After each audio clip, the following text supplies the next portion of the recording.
membacakan Alkitab yang diambil dari Kejadian pasal 42 dengan judul Saudara-saudara Yusuf pergi ke Mesir. Setelah Yakub mendapat kabar bahwa ada gandum di Mesir, berkatalah ia kepada anak-anaknya, "Mengapa kamu berpandang-pandang saja?" Lagi katanya, "Telah kudengar bahwa ada gandum di Mesir.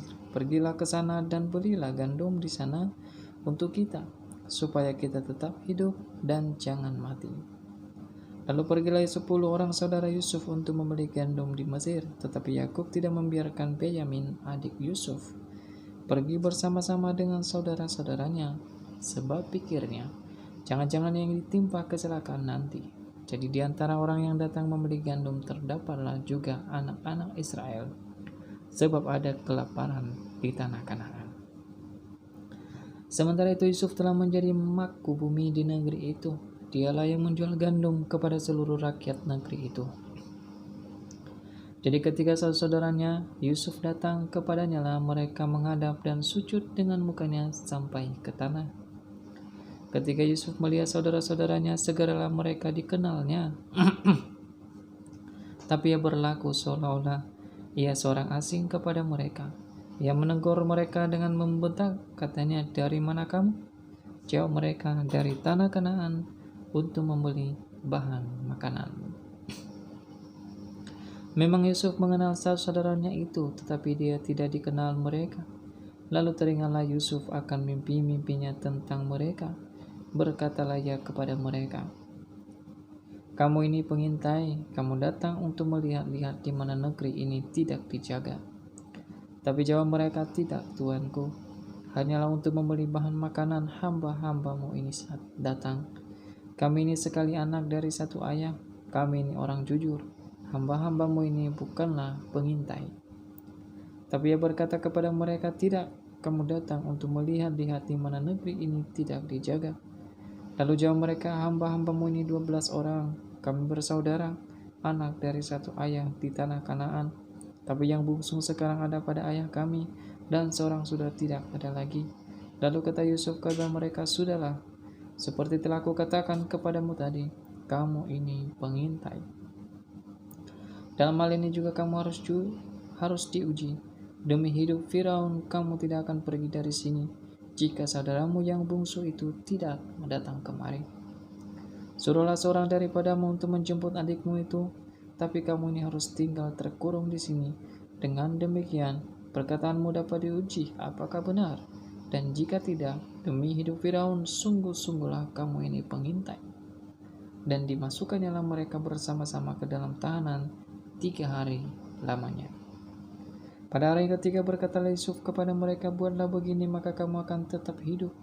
Aku takut akan Allah jika kamu orang jujur. Biarkanlah dari kamu bersaudara tinggal seorang terkurung dalam rumah tahanan. Tapi pergilah kamu, bawalah gandum untuk meredakan lapar seisi rumahmu. Tapi saudaramu yang bungsu itu haruslah kamu bawa kepadaku, supaya perkataanmu itu ternyata benar dan kamu jangan mati." Demikianlah diperbuatkan mereka. Mereka berkata seorang kepada yang lain, "Betul-betullah kita menanggung akibat dosa kita terhadap adik kita itu. Bukankah kita melihat bagaimana sesak hatinya ketika ia memohon belas kasihan kepada kita, tapi kita tidak mendengarkan permohonannya. Itulah sebab kesesakan ini menimpa kita." Lalu Ruben menjawab mereka, "Bukankah dahulu kukatakan kepadamu, janganlah kamu berbuat dosa terhadap anak itu, tapi kamu tidak mendengarkan perkataanku. Sekarang darahnya dituntut daripada kita." Tapi mereka tidak tahu bahwa Yusuf mengerti perkataan mereka, sebab mereka memakai seorang juru bahasa. Maka Yusuf mengundurkan diri dari mereka, lalu menangis. Kemudian kembali kepada mereka dan berkata-kata dengan mereka. Ia mengambil Simon dari antara mereka lalu disuruh belenggu di depan mata mereka. Sesudah itu, Yusuf memberitakan bahwa tempat gandum mereka akan diisi dengan gandum, dan bahwa uang mereka masing-masing akan dikembalikan ke dalam kandungnya, karungannya, serta bekal mereka di jalan akan diberikan kepada mereka. Demikianlah dilakukan orang kepada mereka itu.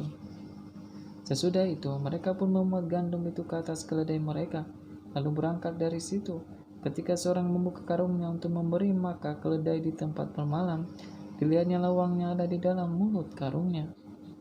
Katanya kepada saudara-saudaranya, uangku dikembalikan. Lihatlah, ada dalam karungku.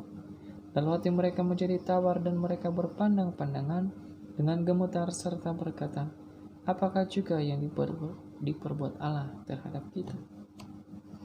Ketika mereka sampai kepada Yakub ayah mereka di tanah Kanaan, mereka menceritakan segala sesuatu yang dialaminya. Katanya, orang ini yakni yang menjadi tuan atas negeri itu, telah menegur kami dengan membentak dan memperlakukan kami sebagai pengintai negeri itu. Tapi kata kami kepadanya, kami orang jujur, kami bukan pengintai. Kami 12 orang bersaudara, anak-anak ayah kami. Seorang sudah tidak ada lagi, dan yang bungsu ada sekarang pada ayah kami di tanah Kanaan. Lalu kata orang itu, yakni yang menjadi tuas atas negeri itu kepada kami, dari hal ini aku akan tahu apakah kamu orang jujur. Dari kamu bersaudara, harus kamu tinggalkan seorang padaku. Kemudian bawalah gandum untuk meredakan lapar seisi rumahmu dan pergilah. Lalu bawalah kepadaku saudaramu yang bungsu itu, maka aku akan tahu bahwa kamu bukan pengintai, tapi orang jujur. Dan aku akan mengembalikan saudaramu itu kepadamu, dan bolehlah kamu menjalani negeri ini dengan bebas. Ketika mereka mengosongkan karungnya, tampaklah ada pundi-pundi uang masing-masing dalam karungnya. Dan ketika mereka beserta yang mereka melihat pundi-pundi uang itu, ketakutanlah mereka. Dan Yakub yang mereka berkata kepadanya, kamu membuat aku kehilangan anak-anakku. Yusuf tidak ada lagi, dan Simeon tidak ada lagi. Sekarang Benyamin pun hendak kamu bawa juga. Aku inilah yang menanggung segala-galanya itu.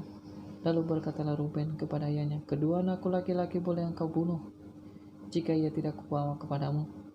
Serahkanlah dia ke dalam tanganku, maka dia akan kubawa kembali kepadamu. Tapi jawabnya, anakku ini tidak akan pergi ke sana bersama-sama dengan engkau, sebab kakaknya telah mati dan hanyalah dia yang tinggal. Jika dia ditimpa kecelakaan di jalan yang akan kamu tempuh, maka tentulah kamu akan menyebabkan aku yang ubanan ini turun ke dunia orang mati karena duka cita.